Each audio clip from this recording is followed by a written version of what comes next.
అంటే bonus bogus అయిపోయింది. ఈ విధంగా అనేక విషయాలలో పదవికి ఇప్పుడే వచ్చినాం కదా, ఇప్పుడే అబద్ధం ఆడితే ఎట్లా అనే ఇది కూడా లేకుండా అడ్డగోలుగా మాట్లాడుకుంటూ నానా బూతులు మాట్లాడుకుంటూ ఒకటే రకంగా కేసీఆర్ మీద ఏడ్చుకుంటూ వాళ్ళు పనిచేస్తూ ఉన్నారు. మీరు చూస్తూ ఉన్నారు.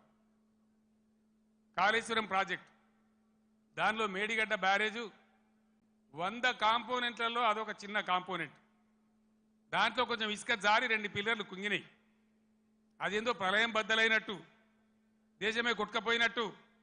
నేను 2-3 రోజుల తర్వాత టీవీలో కూర్చుంటున్నా, ప్రతి ఇంటికి చేరుకొని చెప్తా కాళేశ్వరం సంగతి ఏందో, ఎందుకు గట్టినమో. కాళేశ్వరం పుణ్యమే కదా ఎంత బ్రహ్మాండంగా ఈ జిల్లాలో నీళ్ళు వచ్చినాయి. ఏ విధంగా మిడ్ మానేరు ఎల్ఎండి నిండి ఉంటుండే, ఏ విధంగా చెరువులు చెక్ డ్యాములు మత్తళ్ళు దుంకుతుండే. చాలా దుఃఖం కలుగుతూ ఉంది మనసుకు. నా కండ్ల ముందే ఇంత తొందరలోనే ఈ కరెంటు మాయం కావడం, రైతులు కళ్ళలో నీళ్లు పెట్టుకోవడం, సోషల్ మీడియాలో చూస్తూ ఉంటే అనేక చోట్ల రైతులు పొలాలు కాలబెడతా ఉన్నారు, గొర్రెలను మేపుతా ఉన్నారు, గొడ్లను మేపుతా ఉన్నారు. వాళ్ళు అట్లా నాశనం అవుతుంటే కూడా నేను పేగులు మెడలేసుకుంటా, పండవేటి తొక్త డైలాగులే తప్ప రైతు సోదరులారా భయపడకండి. ఒకనాడు ఇదే ఎస్ఆర్ఎస్పీకి నీళ్ళు తక్కువ పడితే సింగూరు డ్యాంలో ఉంటే అక్కడి నుంచి తెచ్చి వరంగల్ దాకా ఇచ్చి కూడా పంటలు కాపాడిన సిఆర్ గారు నా పక్కనే ఉన్నారు. ప్రభుత్వం అంటే అట్లా ఉండాలి, దమ్ము ఉండాలి, ధైర్యం ఉండాలి, రైతాంగాన్ని కాపాడాలనే ప్రేమ ఉండాలి. ఆ ప్రేమ ఉంటే, ఆ సోయి ఉంటే ఇవాళ ఈ పరిస్థితి రాకపోవు.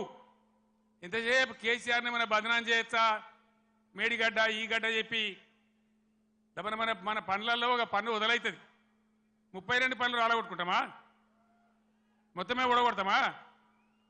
ఏ పన్ను అయితే ఊగుతుందో ఆ పన్ను బాగు చేసుకుంటాం, కానీ మొత్తం పనులు అయితే రాలగొట్టుకోం కదా.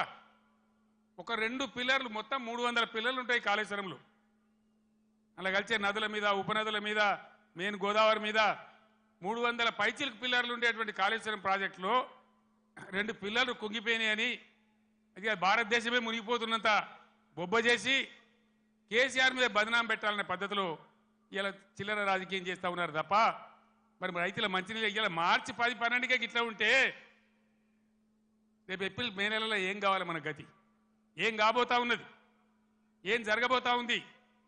అందుకే ఇవాళ మళ్ళీ మీరు తప్పిపోయి దయచేసి నాయకులు, కార్యకర్తలు మీరందరూ కూడా వినోద్ గారు కోరినట్టు గ్రామాలలో చర్చ పెట్టాలి. ప్రతి బీఆర్ఎస్ కార్యకర్తకు, నాయకులు నేను విజ్ఞప్తి చేస్తా ఉన్నా, ఏ విషయం చూసినా కూడా వీళ్ళ వైఖరి సరి అయిన పద్ధతిలో లేదు. ఇప్పుడు వచ్చిన ప్రభుత్వం ఒక అంకుశంలాగా బీఆర్ఎస్ ఉండాలి. బీఆర్ఎస్ బలం తెలంగాణ బలం. ఎందుకంటే బీఆర్ఎస్ తెలంగాణ దళం, తెలంగాణ గలం. శాసనసభలో కానీ పార్లమెంట్లో కానీ అన్ని విధాల ఇటు రాష్ట్రాన్ని, కేంద్రాన్ని ఒప్పించి మెడలు వంచి బ్రహ్మాండంగా పని జరిగేయాలంటే బీఆర్ఎస్ ఉండాలి. నేను మా ఎమ్మెల్యేలు వస్తే నేను చెప్పిన, వాళ్ళు గెలిచిండ్రా 3 నెలల దాకా వాళ్ళని పనిచేయనండి, 4 నెలల దాకా వాళ్ళ వ్యవహారం ఏందో చూద్దాం. మన మీద వాళ్ళకి అధికారం వచ్చిందని ఈర్ష్యపడ్డట్టు అక్కస్తో ఉండొద్దు, మనం వదిలిపెడదాం వాళ్ళను, 4 నెలల తర్వాత కార్యాచరణ మొదలు పెడదామని అన్నాం. ఒక్కటంటే ఒక్క మాట మీద ఖాయం ఉండద్దా? ఉరుకుర్రి 2 లక్షలు రుణం తెచ్చుకోండి, 9 తారీఖు నాడు నేను మాఫీ, డిసెంబర్ 9 నాడే. అందుకే ఈరోజు బీఆర్ఎస్ ఎమ్మెల్యేలు ప్రశ్నిస్తూ ఉన్నారు, బీఆర్ఎస్ నాయకులు ప్రశ్నిస్తూ ఉన్నారు. మీ అందరు నేను కోరేది ఒకటే, తెలంగాణ బలంగా ఉండాలంటే బీఆర్ఎస్ బలంగా ఉండాలి, ప్రశ్నించేవాడు ఉండాలి.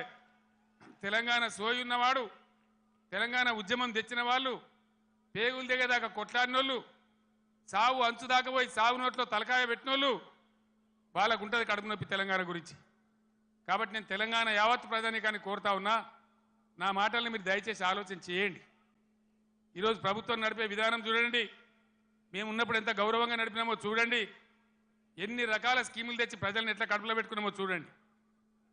ఇలా చేనేత కార్మికులు బతుకమ్మ చీరలను తెచ్చినాం, తమాషకు తేలే, చెక్కిలి గింతల కోసం తేలే.